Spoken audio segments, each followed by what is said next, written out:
Alô você, estamos de volta para a nossa aula de rixa. Nós estamos justamente aqui.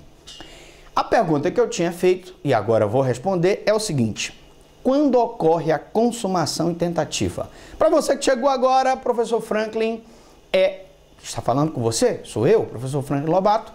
Nós estamos numa modesta videoaula de crimes em espécie.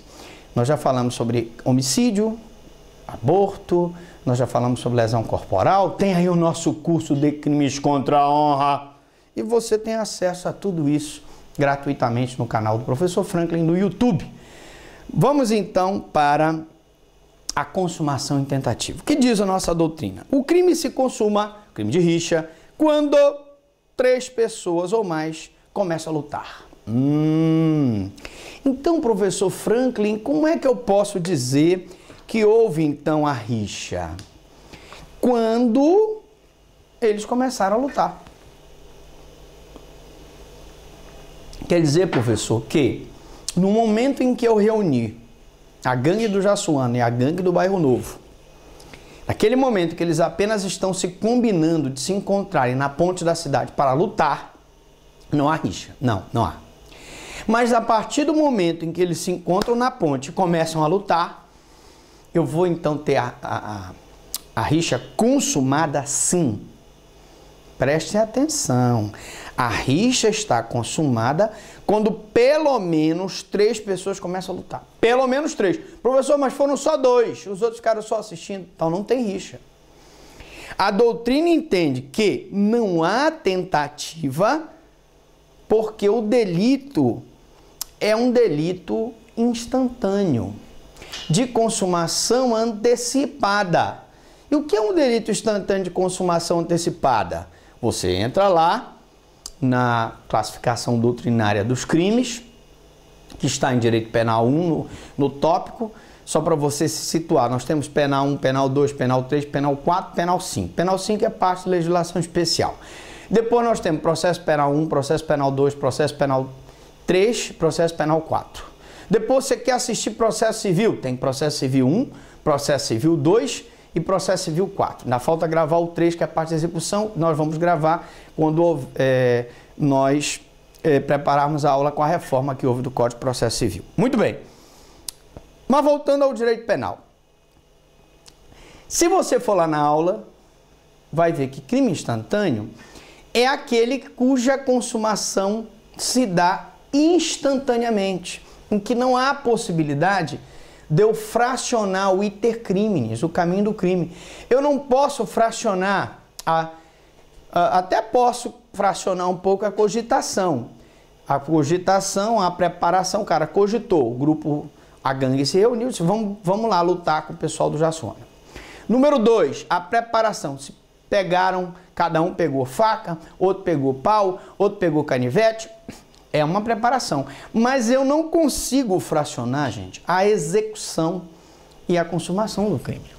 Porque na hora em que ele começa a lutar, o crime já está consumado. Então eu não tenho como dizer que houve uma tentativa. Pois ou a briga se inicia e se consuma, a rixa, ou a indiferente penal. Ou eu tenho uma briga e a rixa está consumada, ou eu não tenho uma briga com pelo menos 3 pessoas e eu não tenho crime de rixa. Então preste atenção para não errar na sua prova.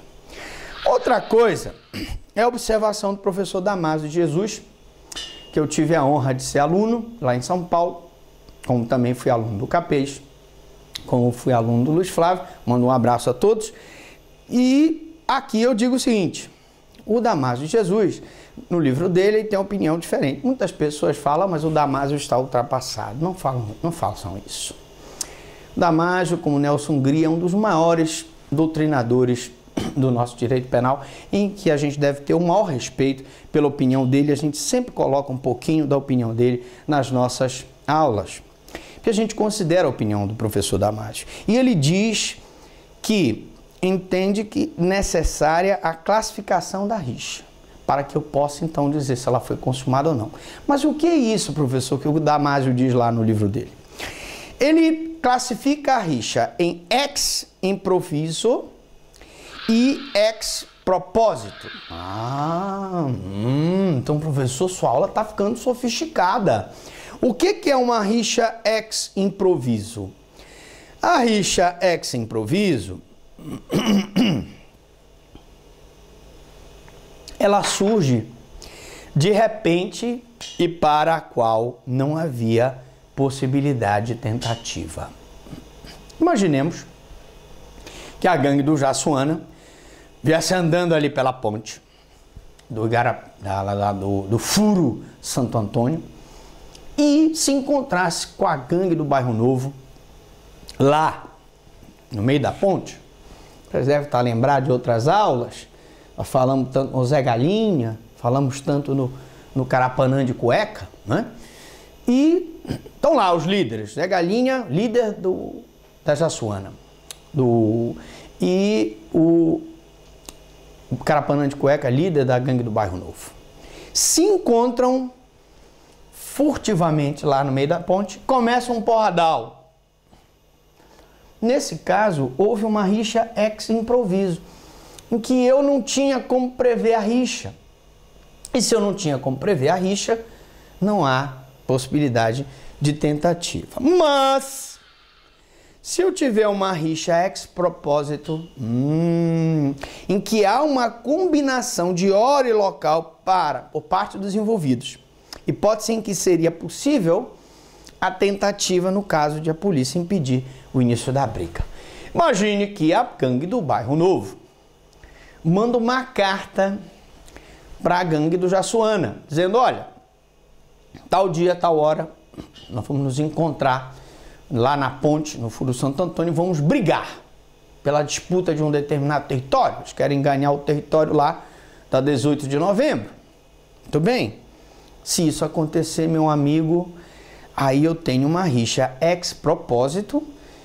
E se a polícia, sabedora de que vai haver esse conflito, chega no local antes que haja o início da agressão com 3 ou mais pessoas, eu vou ter a possibilidade de caracterizar uma tentativa de rixa, tá? Então, para você que está estudando, é bom diferenciar, e até numa prova subjetiva de um concurso mais abalizado, mais difícil, como da magistratura, do Ministério Público, você poderá colocar melhor essa questão numa prova subjetiva. Bom, professor Franklin, e a legítima defesa? A legítima defesa na rixa, ela continua sendo uma causa excludente de ilicitude. Significa dizer que a pessoa, ela pode, muito bem, se defender de uma agressão injusta, atual e iminente. E a pergunta que eu faço a você é o seguinte: os lutadores podem alegar legítima defesa? O cara tá lá, passando na ponte junto com seus amigos, vê um pessoal de uma gangue rival e ataca ele, e ele se defende. E ele vai lá, é preso, levado para a polícia para fazer o TCO, porque eu já falei que a rixa é um crime de menor potencial ofensivo, não se prende em flagrante, mas a polícia leva para fazer o TCO. E lá ele diz: ô, seu delegado, mas eu estava me defendendo. Pode haver legítima defesa na rixa? A pergunta é: se a pessoa entrou intencionalmente na rixa, está praticando ação ilícita e, portanto, não pode alegar legítima defesa, pois não há agressão injusta.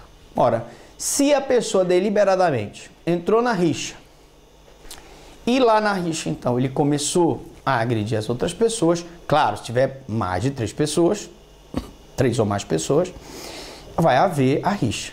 E ele não vai poder dizer que estava em legítima defesa.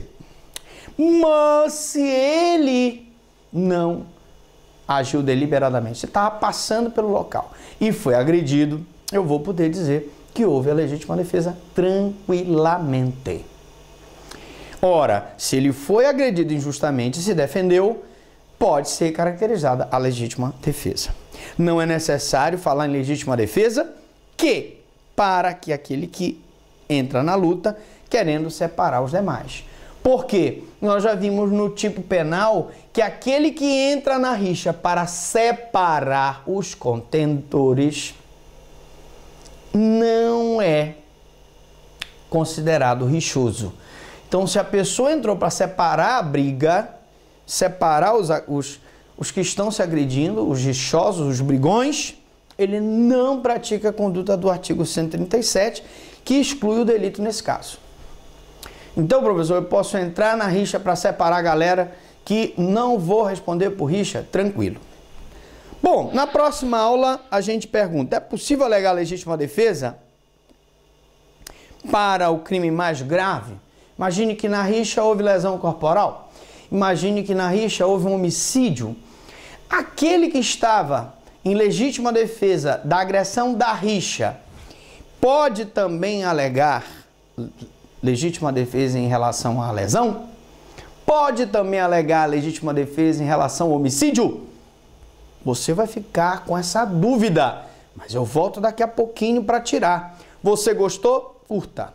Você quer ter acesso a mais de 1000 videoaulas? Se inscreva.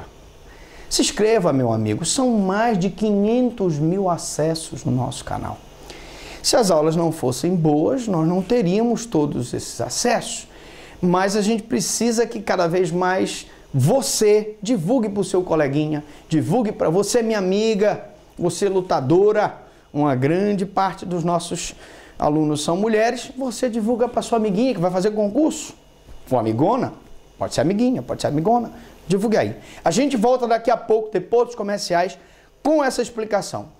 É possível legítima defesa para crime mais grave? Homicídio? Lesão corporal? É daqui a pouco, é vapt-vupt. Daqui a pouco eu volto, depois dos comerciais.